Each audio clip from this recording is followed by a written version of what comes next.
Hello friends. तो आज एक बार फिर हम लोग अपने चैनल GS 360 डिग्री क्लासेस में उपस्थित हुए हैं और ये अगला सेट है जिसका जो बाल विकास और शिक्षा शास्त्र का है। ठीक है, तो चलिए ये आपका जान ही रहे हैं आप लोग CTET,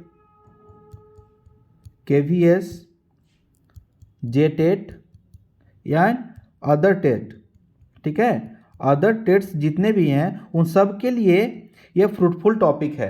ठीक है, और ये सेट जो लग रहा है वो लगातार आप लोग का स्कोर इम्प्रूव करने में मदद करेगा और एग्ज़ाम में अच्छा प्रोडक्टिविटी दे सकता है। चलिए, तो बिना समय गंवाए हम लोग स्टार्ट करते हैं। देखिए, इसमें बोल रहा है मानसिक स्वास्थ्य विज्ञान का प्रमुख उद्देश्य क्या है। किसका? मानसिक स्वास्थ्य विज्ञान का। ठीक है, तो इसका बालक के मानसिक स्वास्थ्य की रक्षा करना, हाँ है। कुसमायोजन का निराकरण करना, हाँ ये भी है। ठीक है, तो इसका आंसर आपका उपरोक्त में से दोनों हो जाएगा। ठीक है, देखिए निम्नांकित सात छात्रों के अंक इस प्रकार हैं। ठीक है, इसका माध्य क्या होगा? इसका माध्य 40 होगा। ठीक है, इसको आप लोग अपने से आप निकाल के कोशिश करें। ठीक है, रुचि का संबंध है। रुचि का संबंध किससे है? अवधान से है। ठीक है, रुचि का संबंध अवधान से है। आप मतलब कोई भी इंटरेस्ट ले रहे हैं तो वो इंटरेस्ट किससे संबंधित है?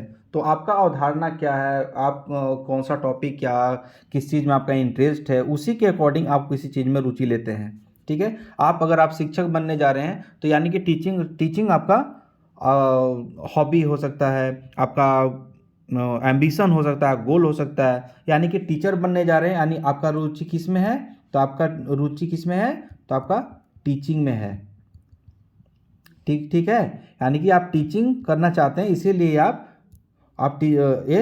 CTET, KVS, JTET का आप एग्ज़ाम देने जा रहे हैं। ठीक है, आगे क्या बोल रहा है? सीखे हुए ज्ञान, कौशल या विषय का अन्य परिस्थितियों में उपयोग करने को क्या कहते हैं? सीखे हुए ज्ञान, कौशल या विषय का अन्य परिस्थितियों में उपयोग को क्या कहते हैं? ठीक है ना, तो इसको बोलते हैं हम लोग प्रेरणा, सीखने का स्थानांतरण, भाग्यनाशा, चिंता। तो इसका आंसर होगा सीखने का स्थानांतरण। ठीक है, आगे देखते हैं अनुबंधन की प्रक्रिया में प्रथम सोपान निम्नांकित में से कौन सा है? ठीक है, अनुबंधन का प्रथम सोपान का निम्नांकित प्रक्रिया कौन सा है? ठीक है, तो आपका उत्तेजना। क्या है आपका? उत्तेजना। आगे देखिए, स्मृति सीखी हुई वस्तु का सीधा उपयोग है। उपयुक्त कथन किसका है? कौन बोला था ये? ठीक है, तो ये वुडवर्थ बोला था कि स्मृति मतलब सीखना। ठीक है, मन में याद करना या ये होगा आपका स्मृति। स्मृति यानी कि आपका स्मरण क्षमता। ठीक है, स्मृति सीखी हुई वस्तु का सीधा उपयोग है। ठीक है, तो ये आप कौन बोला था? वुडवर्थ बोला था कि जो आपका स्मृति में है, जो आपका दिमाग में है, उसका उपयोग आप सीधा उपयोग करेंगे। ठीक है, या वरना आप किसी चीज़ को आपको सीखने की ज़रूरत पड़ती है। आगे क्या है आपका? जिस वक्र रेखा में प्रारंभ में सीखने की गति तीव्र होती है और बाद में यह क्रमशः मंद होती जाती है, उसे क्या बोलते हैं? ठीक है, इसको उन्नतोत्तर कन्वेक्स बोलते हैं। ठीक है, ये होता है, ये होता है। ठीक है, तो इसका हम लोग बात कर रहे हैं हम लोग। ठीक है, उन्नतोत्तर कन्वेक्स कर्व का बात कर रहे हैं। ठीक है, यानी वैयक्तिक भिन्नता का क्या अर्थ है? वैयक्तिक भिन्नता का क्या अर्थ है? देखिए, कोई दो व्यक्ति शारीरिक, मानसिक योग्यता और संवेगात्मक दशा में समान और एक जैसा नहीं हो, यानी कि उसका फिजिकल, मेंटल, आपका योग्यता यानी कि उसका एबिलिटी, आपका इमोशन, इस तरीक़ा से जो कुछ भी हो यानी एक दूसरे से डिफरेंट हो, तो व्यक्तिगत भिन्नता आपका इसका आंसर सेकंड हो गया आपका। ठीक है, चलिए आगे हम लोग देखें क्या है।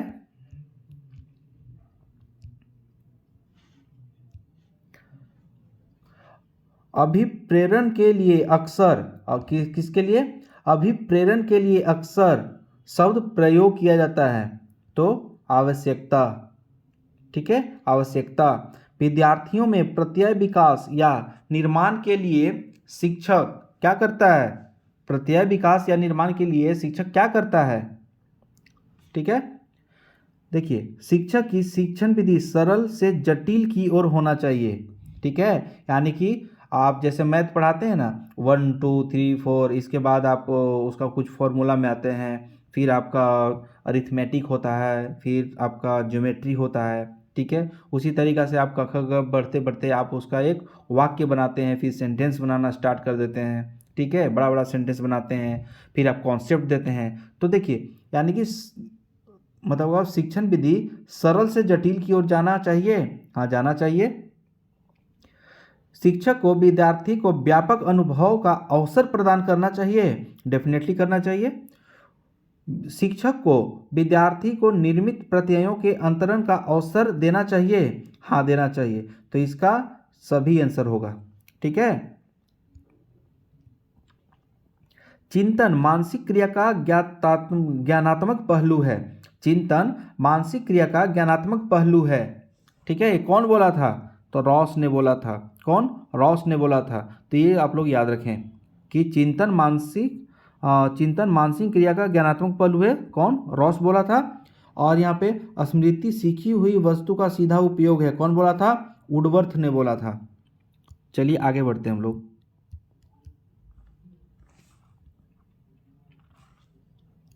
देखिए इसमें क्या बोल रहा है आपका, कल्पना के विकास के लिए। ठीक है, क्या, कल्पना के विकास के लिए क्या जरूरी है। ठीक है, ज्ञानेंद्रियों को प्रशिक्षित करना चाहिए। हाँ, करना चाहिए। जैसे ज्ञानेंद्रिय आप लिखने के लिए आप पेन से लिखने के लिए आप अपना फिंगर को, उंगली को आप प्रशिक्षित कर रहे हैं। सुनने के लिए अपना स्मरण क्षमता जो है, आपका लिसनिंग पावर है, उस पर बढ़ाने, उसको विकास कर रहे हैं।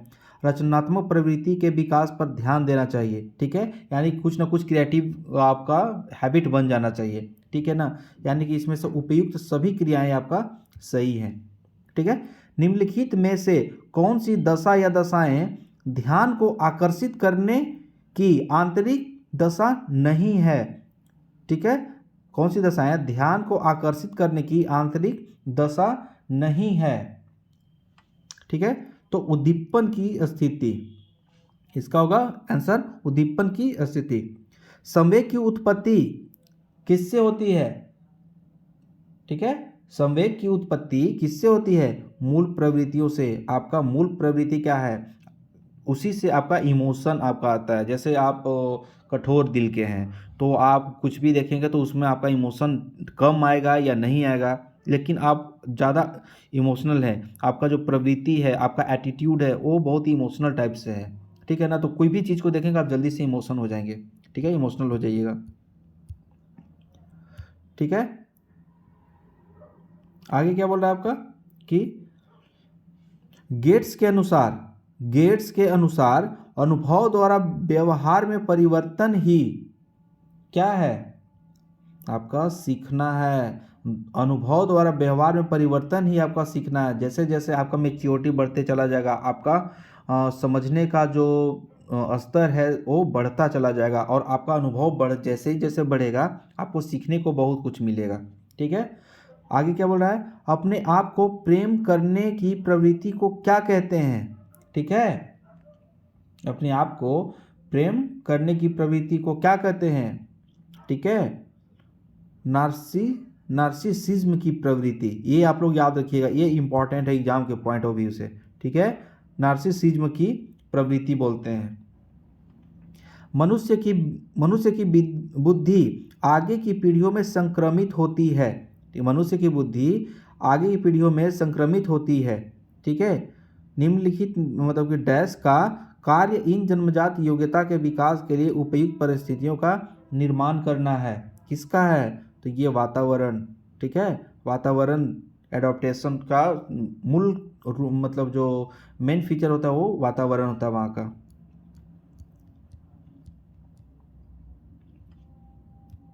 देखिए पूरे आवृत्ति वितरण के प्रतिनिधित्व करने वाले मान को क्या कहा जाता है? बताइए। पूरे आवृत्ति वितरण, ठीक है, प्रतिनिधित्व करने वाले मान को क्या कहा जाता है? ठीक है, तो इसको कहा जाता है आपका केंद्रवर्ती प्रमाण का मान। केंद्रवर्ती प्रमाण का मान, यानी इसका आंसर सेकेंड होगा। निम्नांकित में कौन सी विशेषता आंतरिक रूप से अभिप्रेरित बच्चों के लिए नहीं है? अभिप्रेरित बच्चों के लिए नहीं है आंतरिक, ठीक है, यानी उसको अभिप्रेरणा नहीं दे सकता है, उसे आप मोटिवेट नहीं कर सकते हैं। तो ऐसा क्या है इसमें? वे हमेशा सफल होते हैं, ठीक है, वे हमेशा विशेष आंतरिक रूप से अभिप्रेरित बच्चों के लिए नहीं है, यानी कि वो हमेशा सफल होते रहते हैं। आगे का क्या बोल रहा है, देखिए। निम्नलिखित में से कौन सा कथन सही नहीं है? क्या पूछ रहा है? कथन सही नहीं है। देखिए, वंशानुक्रम माता पिता से संतान के गुणों का संचरण करता है। हाँ, करता है। विकास प्राणी और उसके पर्यावरण की अंतरक्रिया का परिणाम है। डेफिनेटली ये भी होगा।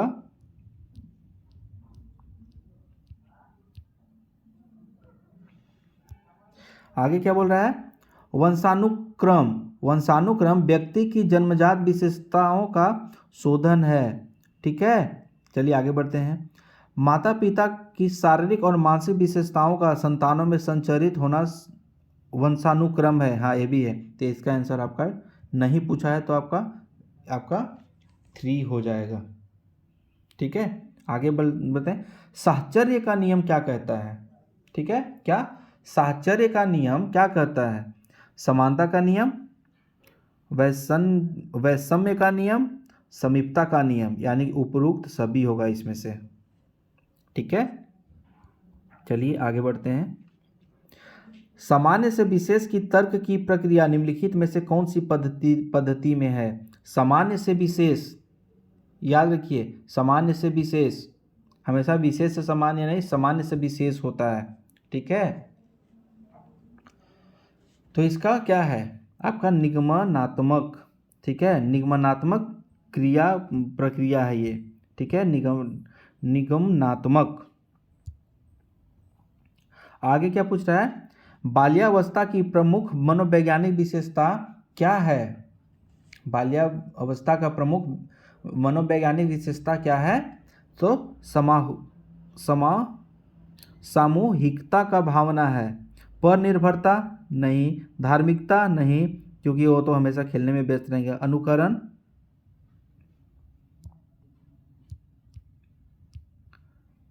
ठीक है, अनुकरण की प्रवृत्ति का भाव, ठीक है। तो इसका आपका सामूहिकता का भावना, यानी बाल्यावस्था में जब भी बच्चे होते हैं उनमें सामूहिकता, बच्चों के साथ जा कर खेलते हैं, ये सब आप लोग ध्यान में रखेंगे। किशोरावस्था में संवेगों की तीव्रता किस प्रकार प्रकट होती है? ठीक है, किशोरावस्था में जो इमोशन है वो जो इमोशंस की जो इंटेंसिटी हो किस प्रकार प्रकट होती है? ठीक है, देखिए, प्रतिकूल पारिवारिक संबंध से, हाँ डेफिनेटली है। व्यवसाय की समस्या, ये भी है। नई परिस्थिति का समायोजन, ठीक है, क्योंकि बच्चे जब बाल्यावस्था से किशोरावस्था में आते हैं तो नई परिस्थिति उन लोगों के सामने आती है, शारीरिक, मानसिक या सामाजिक, ठीक है, उस तरीके से। व्यवसाय की समस्या, व्यवसाय की समस्याएं भी किशोरावस्था को प्रभावित करता है। आपके घर में क्या व्यवसाय है, कैसे है, आपके पेरेंट्स क्या करते हैं, उस पर भी ये डिपेंड करता है, ठीक है। आगे क्या है? प्रतिकूल पारिवारिक संबंध, यानी आपके घर में झगड़ा झंझट अगर होता रहता है तो उसका प्रभाव बच्चों पे पड़ता है, ठीक है। उसी तरीके से आपके घर में कितना मैच्योरिटी है, कितना मतलब पारिवारिक संबंध अच्छा है, तो उसका भी आपका संबंध इस पर पड़ता है। तो इसका आंसर होगा आपका 4, ठीक है। देखिए, 140 से अधिक बुद्धि लब्धि यानी IQ को वाले बच्चे किस श्रेणी में रखेंगे? ठीक है, मतलब 140 से ज़्यादा है, ठीक है, तो क्या होगा आपका? प्रतिभाशाली। अगर पिछले लेक्चर में जो इसका IQ कैसे निकाला जाता है वो भी आपको बताया गया है, ठीक है। यानी कि याद रखिएगा, नीचे क्या होता है आपका? वास्तविक उम्र इंटू 100, और जो ऊपर में होता है आपका कि जिससे कंपेयर करना है, यानी कि तत्कालिक उम्र बोलिए या उसका ज्ञान को बोलिए, ठीक है। यानी कि 5 साल का बच्चा है और 10 साल के बच्चा का अगर ज्ञान को कर रहा है तो देखिए 20 यानी आपका 200 हो गया, ठीक है। यानी कि कौन होगा, प्रतिभाशाली हो गया, ठीक है। उस तरीक़े से आप लोग इसको करें। देखिए क्या बोल रहा है आपका, सृजनशीलता मौलिक परिणामों को अभिव्यक्त करने की मानसिक क्रिया है। क्या है, सृजनशीलता मौलिक परिणामों को अभिव्यक्त करने की मानसिक क्रिया है, ठीक है। ये कथन कौन दिया था बताइए, क्रो एंड क्रो ने ये कथन दिया था। सृजनशीलता मौलिक परिणामों को अभिव्यक्त करने की मानसिक क्रिया है, कौन बोला था, क्रो एंड क्रो। प्रयास और भूल सिद्धांत के प्रतिपादक कौन है, ठीक है, ये थॉर्नडाइक है। कौन है, थॉर्नडाइक है। सीखने के पठार के निराकरण के लिए क्या नहीं करना चाहिए, चलिए बताइए। यानी उसे दंडित नहीं करना चाहिए, क्या है, उसे दंडित नहीं करना चाहिए। आगे क्या है आपका, कि बालक एक ऐसी पुस्तक है, ठीक है। ये कथन कौन बोला था, बालक एक ऐसी पुस्तक है जिसका शिक्षक को अधोपांत अध्याय करना चाहिए, ठीक है। यानी हर एक चीज उसे बताना चाहिए, उसका ऐसा अध्याय, मतलब एक बच्चे को एक अध्याय के रूप में बना देना चाहिए। ये कौन बोला था, ठीक है, तो ये रूसो बोला था। कौन बोला था, ये रूसो बोला था। आगे का क्या है आपका, देखिए लास्ट क्वेश्चन आपका ये बोलता है, देखिए बाल मनोविज्ञान के अनुसार शिक्षा के क्षेत्र में मुख्य स्थान क्या है, ठीक है। मुख्य स्थान किसका है, अध्यापक का, प्रशासक का, अभिभावक का या बालक का। तो इसका आपका आंसर होगा बालक का, क्योंकि शिक्षा के क्षेत्र में मुख्य स्थान तो बालक ही होगा।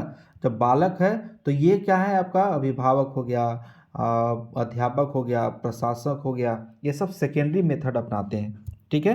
तो इस तरीक़ा से हम लोग देखिए बहुत ही कम समय में 30 क्वेश्चन कर लिए, ठीक है। ये 30 क्वेश्चन क्विक रिवीजन सीरीज है, फ्री लेक्चर सीरीज का हम लोग कह सकते हैं क्विक रिवीजन सीरीज है। तो ये क्विक रिवीजन में हम लोग जल्दी से जल्दी करके 30 क्वेश्चन सॉल्व किए, क्योंकि देखिए आपका 16 से शायद आपका सीटेट का एग्ज़ाम है, साथ ही साथ अब KVS का भी एग्ज़ाम आने वाला है। तो प्रैक्टिस सेट को उतना ही महत्व देना चाहिए, प्रैक्टिस सेट को, जितना कि आपका एग्जाम में इंपॉर्टेंट हो, और ज़्यादा से ज़्यादा एलिमिनेशन या किसी भी तरीके से डायरेक्ट इनडायरेक्ट से आपका क्वेश्चन आपका एग्ज़ाम के हॉल में आपका अटेम्प्ट हो सके, ठीक है। तो चलिए हम लोग यहाँ पे इसी को 30 क्वेश्चन के साथ इसको ख़त्म करते हैं। तब तक के लिए धन्यवाद। फिर हम लोग नेक्स्ट आपका टेस्ट सीरीज लेकर सेट का अगला सेट लेकर हम लोग फिर से उपस्थित होंगे। तब तक के लिए बहुत बहुत धन्यवाद।